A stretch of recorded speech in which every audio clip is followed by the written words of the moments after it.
사도신경으로 신앙 고백하심으로 5월 29일 금요일 새벽 기도회를 시작하겠습니다. 전능하사 천지를 만드신 하나님 아버지를 내가 믿사오며 그 외아들 우리 주 예수 그리스도를 믿사오니 이는 성령으로 잉태하사 동정녀 마리아에게 나시고 본디오 빌라도에게 고난을 받으사 십자가에 못 박혀 죽으시고 장사한 지 사흘 만에 죽은 자 가운데서 다시 살아나시며 하늘에 오르사 전능하신 하나님 우편에 앉아 계시다가 저리로서 산자와 죽은 자를 심판하러 오시리라. 성령을 믿사오며 거룩한 공회와 성도가 서로 교통하는 것과 죄를 사하여 주시는 것과 몸이 다시 사는 것과 영원히 사는 것을 믿사옵나이다. 아멘. 우리 다 같이 찬송가 220장 사랑하는 주님 앞에 찬송하겠습니다.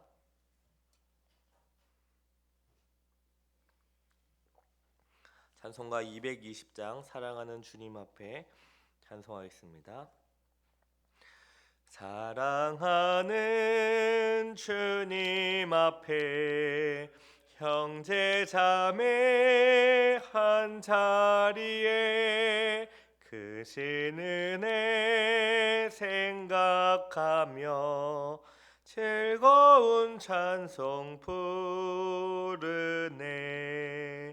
내 주 예수 본을 받아 모든 사람 내 몸같이 환난 근심 위로하고 진심으로 사랑하세. 사랑하는 주님 앞에 온갖 충성 다 바쳐서 괴로우나 즐거우나 주님만 힘써 섬기네. 우리 주님 거룩한 손 제자들의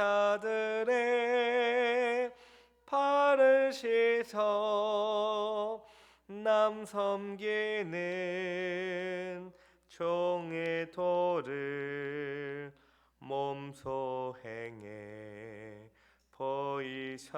보이셨네. 사랑하는 주님 예수 같은 주로 섬기나니 한 피 바다 한 몸 이룬 형제여 친구들이여 한 몸같이 친밀하고 마음으로 하나 되어 우리 주님 크신 뜻을 지성으로 준행하세. 기도하겠습니다. 사랑과 은혜가 많으신 하나님 아버지 감사합니다. 우리를 단잠에서 깨어 주님 앞에 부르시고 주의 은혜를 찬양하며 주의 말씀으로 은혜를 주시니 참으로 감사합니다. 하나님께서 우리를 사랑하셔서 주의 자녀로 또 우리 은국교회 공동체로 모이게 하시고 서로 사랑하고 섬김으로 주님의 몸된 교회를 더욱더 바르고 건강하게 세워나갈 수 있게 은혜를 베풀어 주심에 감사합니다. 아버지, 우리의 그 이기적이고 그런 욕심적이고 자기 중심적인 그런 모든 것들을 다 내려놓고 서로 사랑하되 주께서 우리를 사랑하신 것 같이 서로 사랑하여 주님께서 보시기에 정말로 건강하고 바른 우리 교회를 세워나갈 수 있도록 은혜를 베풀어 주시옵소서. 물론 우리의 연약함과 그 부족함이 완벽하게 고쳐질 수는 없습니다. 그렇지만 주께서 우리를 사랑하시고 긍휼히 여기시는 것처럼 우리가 나 자신을 그렇게 바라보고 또 성도를 그렇게 바라보고 섬길 때에 하나님의 몸된 교회가 세워져감을 믿습니다. 오늘 하나님께서 우리에게 주신 말씀을 들을 때에 성령 하나님께서 무엇을 원하시는지 알게 하시고 그 뜻에 우리가 기쁜 마음으로 순종할 수 있도록 하옵소서. 감사드리며 예수님의 이름으로 기도합니다. 아멘. 예, 하나님 말씀을 다 같이 보겠습니다. 로마서 14장 13절부터 18절 말씀입니다. 로마서 14장 13절부터 18절 말씀 제가 봉독하겠습니다. 13절부터 18절입니다. 그런즉 우리가 다시는 서로 비판하지 말고 도리어 부딪힐 것이나 거칠 것을 형제 앞에 두지 아니하도록 주의하라. 내가 주 예수 안에서 알고 확신하노니 무엇이든지 스스로 속된 것이 없으되 다만 속되게 여기는 그 사람에게는 속되니라. 만일 음식으로 말미암아 내 형제가 근심하게 되면 이는 내가 사랑으로 행하지 아니함이라. 그리스도께서 대신하여 죽으신 형제를 내 음식으로 망하게 하지 말라. 그러므로 너희 선한 것이 비방을 받지 않게 하라. 하나님의 나라는 먹는 것과 마시는 것이 아니요 오직 성령 안에 있는 의와 평강과 희락이라. 이로써 그리스도를 섬기는 자는 하나님을 기쁘시게 하며 사람에게도 칭찬을 받느니라. 아멘. 지난 시간에 우리는 교회 공동체에서 신앙의 기준이 서로 다른 형제를 어떻게 대해야 하는지 살펴보았습니다. 바울은 음식이든 절기든 비본질적인 사안에 대해서는 서로 비판하지 말고 살든지 죽든지 오직 주를 위하여 행하라고 권면했죠. 우리의 인생은 주님의 것이며 오직 주님만이 심판하실 분이기 때문입니다. 우리 모두는 하나님의 심판대 앞에 설 것이므로 형제를 판단하는 그 자리에 앉아서는 안 된다고 확인했습니다. 그런데 교회에서 실제로 갈등이 벌어지면 어떻게 될까요? 실제로 교회 안에서 어떤 문제에 대해서 막 갈등하고 막 분열이 나는 것 같으면 어떻게 우리는 해야 할까요? 내가 보기에 그 문제를 일으키는 그 형제가 내가 보기에는 분명히 잘못한 것 같은데 또 옆에 이제 집사님들이나 권사님들께 같이 얘기를 해보니까 이건 누가 봐도 그 사람이 잘못된 거죠.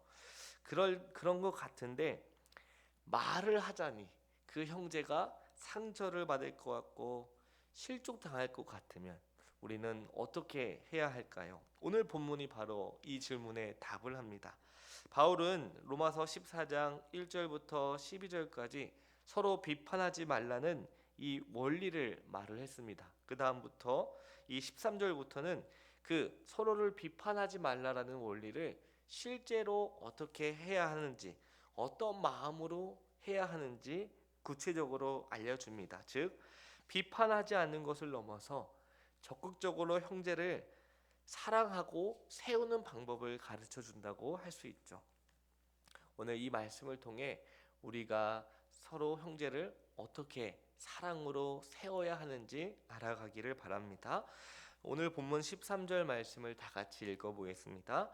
그런즉 우리가 다시는 서로 비판하지 말고 도리어 부딪힐 것이나 거칠 것을 형제 앞에 두지 아니하도록 주의하라. 이 구절에서 바울은 비판하다라는 단어를 2번 사용을 하는데요. 의미를 미묘하게 바꿉니다. 첫 번째, 비판하지 말고는 형제를 정죄하는 태도를 가리킵니다.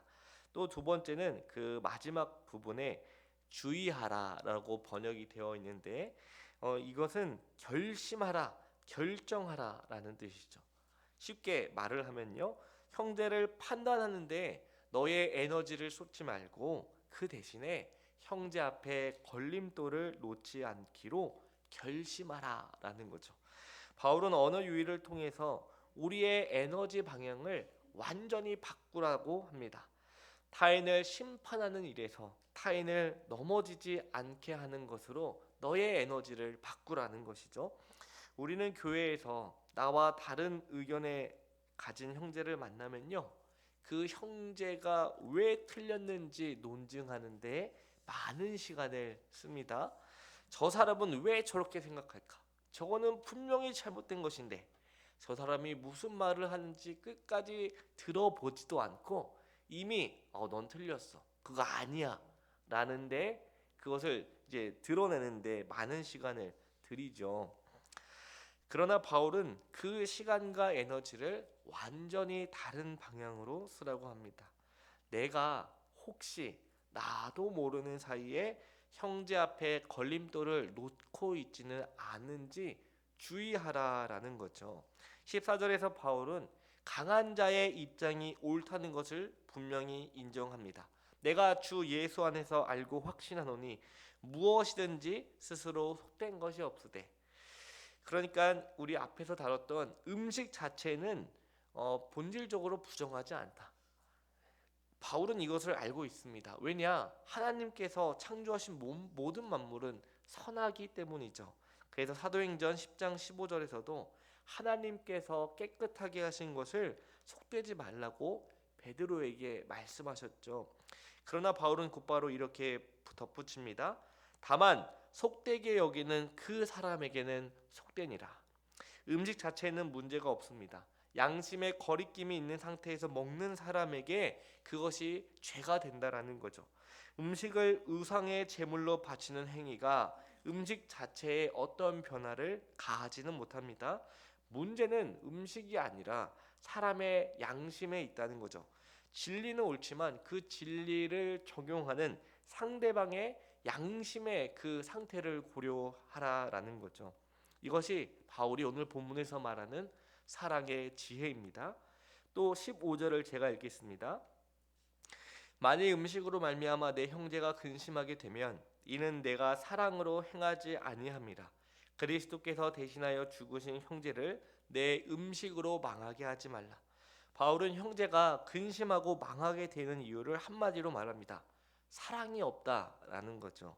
내가 아무리 옳더라도 그 옳음을 행사하는 과정에서 형제가 근심하게 된다면 그것은 사랑으로 행하는 것이 아니라는 겁니다. 여기서 근심하게 된다, 근심하게 되면이라는 표현은 단순히 기분이 상하여 넘어지는 것을 넘어서 양심의 거리낌이 있는 행동을 하게 돼요. 한마디로 그냥 기분 상하고 감정이 상하는 게 아니라 그 형제의 내면에 고통을 받는다라는 뜻이에요. 여기서 바울이 사용하는 그 논증의 힘을 우리가 주목해야 되는데, 그리스도께서는 연약한 자들을 구원하시기 위해 십자가에서 죽임을 당하셨습니다. 그런데 강한 자는 고작 음식 취향을 위해서 그 형제를 망하게 하려는 것이냐, 이렇게 말하는 거죠. 그리스도의 자기 희생적인 사랑과 강한 자의 그 이기심을 지금 대조하고 있는 것이죠.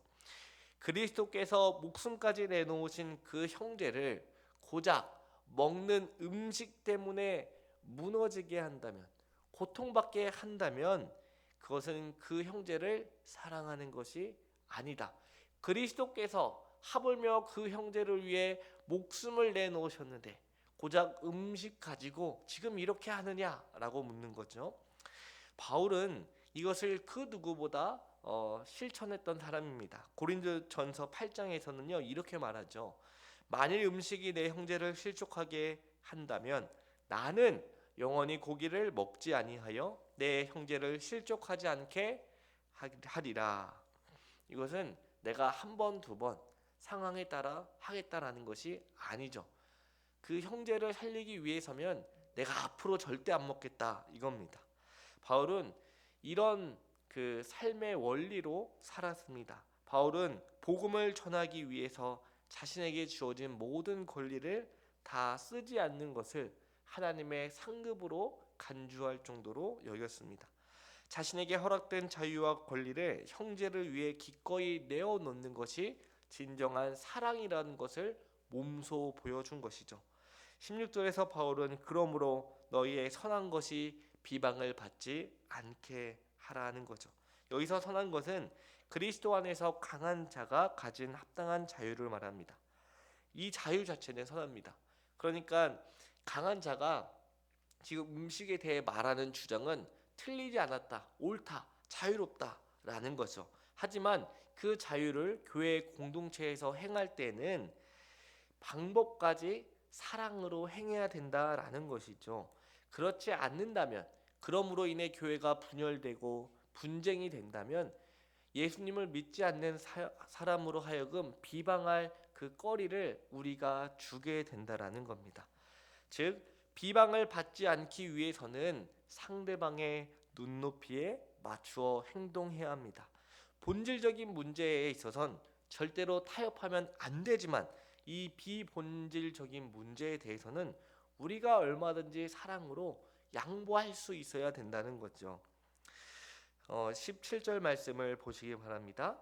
하나님의 나라는 먹는 것과 마시는 것이 아니요 오직 성령 안에서 의와 평강과 희락이라. 바울은 강한 자가 자유를 왜 자제해야 하는지 그 궁극적인 이유를 말합니다. 하나님의 나라는 먹고 마시는 것이 아니기 때문이죠. 음식은 중요합니다. 전도서에서도 먹고 마시며 수고하는 것보다 마음을 더 기쁘게 하는 것은 없다고 했습니다. 음식은 사람의 마음을 가장 기쁘게 하는 것이면서도 동시에 하나님의 선물입니다.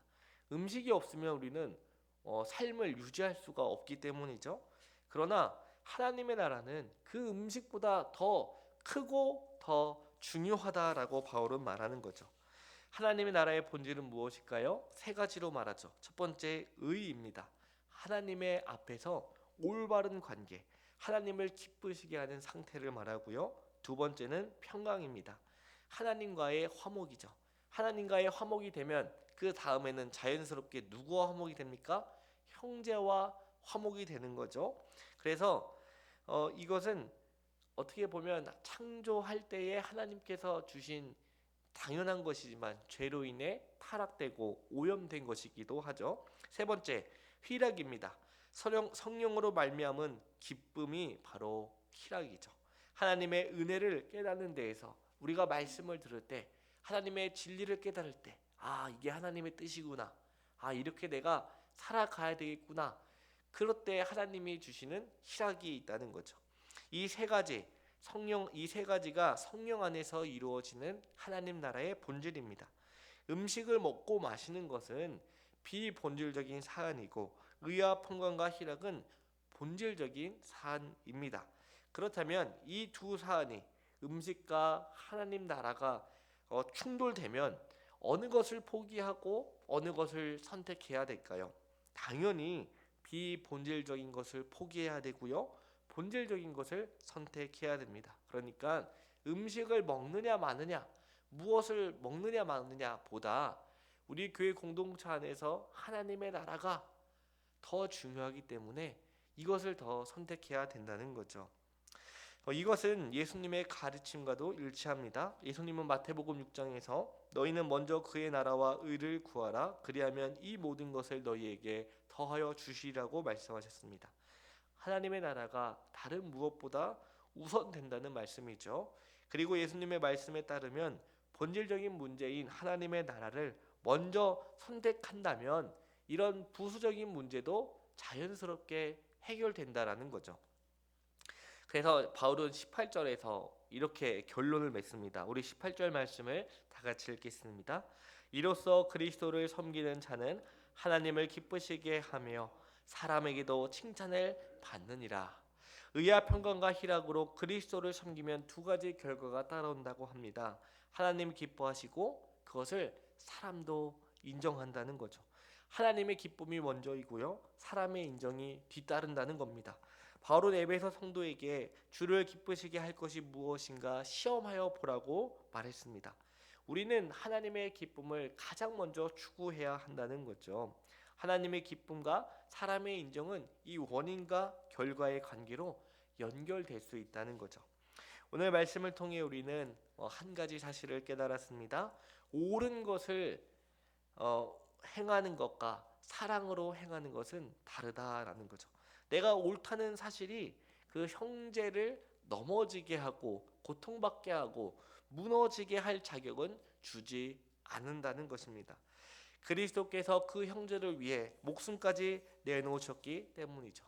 우리도 열심히 신앙생활 하다 보면 교회에서 봉사하다 보면은 가끔 비본질적인 문제로 의견이 나와 다른 형제와 마주칠 때가 있죠.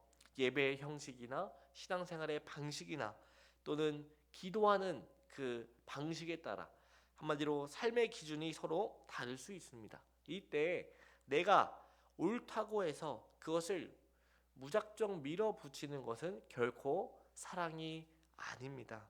오히려 형제의 양심을 살피고 형제의 믿음이 무너지지 않도록 내 자유를 기꺼이 내려놓는 것이 사랑이라는 거죠. 우리가 그렇게 분명히 내가 틀리지 않았고 상대방이 잘못된 것을 알고 있음에도 양보하고 사랑하고 기다려준다면 성령 하나님께서 나에게 이 옳은 것을 깨닫게 해주신 것처럼 그 형제 또한 옳은 것을 깨닫게 해주신다는 거죠. 하나님의 나라는 먹는 것과 마시는 것이 아닙니다. 오직 성령 안에 있는 의와 평강과 희락입니다.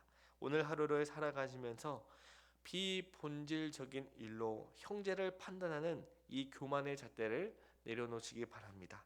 대신에 형제의 믿음을 세우는 사랑을 결심하시기 바랍니다. 내가 어떻게 하면 저 사람이 틀렸다라는 것을 내가 증명해낼까? 내가 어떻게 하면 옳았다라는 것을 증명해낼까에 시간과 에너지를 쏟지 마시고 내가 어떻게 하면 사랑으로 형제를 섬기고 세울 수 있을까? 내가 어떻게 하면 조금 더 양보하면서 함께 더불어 바른 교회 공동체를 건강한 교회 공동체를 세워나갈 수 있을까를 고민하는 저와 여러분 되기를 바랍니다. 이것이 하나님을 기쁘시게 하고 사람에게도 인정받는 참된 그리스도인의 모습입니다. 이 은혜가 오늘 새벽 기도하는 우리 모두에게 있기를 간절히 소망합니다. 기도하겠습니다. 사랑과 은혜가 많으신 하나님 아버지 감사합니다. 오늘 말씀을 통해서 우리가 서로 비판하지 않을 때에 비판하지 말라라는 말씀에 순종할 때 어떤 마음으로 해야 하는지 구체적으로 알려주셔서 감사합니다. 아버지, 그동안 우리가 형제를 시시비비를 가려 잘못됨을 증명하려 하고 내가 옳음을 증명하려 하는데 많은 시간과 에너지를 쏟았음을 고백하고 회개하며 이제 형제들을 정죄하고 비판하는 것이 아니라 사랑으로 섬기고 세워주는 그 방향으로 우리의 삶에 주어진 모든 것을 쓰게 하옵소서. 무엇보다 그리스도께서 나를 위해 십자가의 죽임을 당하신 것처럼 우리 형제를 위해 십자가에서 죽임을 당했다는 것을 늘 기억하며 본질적인 것과 비본질적인 것이 무엇인지 분별하여 하나님을 기쁘시게 하게 하옵소서. 또 우리의 모든 형편을 아시는 하나님 앞에 이제 나아갑니다. 부족함 없이 채워주시고 무엇보다 하나님 나라가 무엇인지 알아가고 소망하는 우리 모두가 되게 하옵소서. 감사드리며 이 모든 말씀 예수 그리스도의 이름으로 기도합니다. 아멘. 하늘에 계신 우리 아버지여, 이름이 거룩히 여김을 받으시오며 나라의 임하옵시며 뜻이 하늘에서 이룬 것 같이 땅에서도 이루어지이다. 오늘날 우리에게 일용할 양식을 주옵시고 우리가 우리에게 죄 지은 자를 사하여 준 것 같이 우리 죄를 사하여 주옵시고 우리를 시험에 들게 하지 마옵시고 다만 악에서 구하옵소서. 대개 나라와 권세와 영광이 아버지께 영원히 있사옵나이다. 아멘.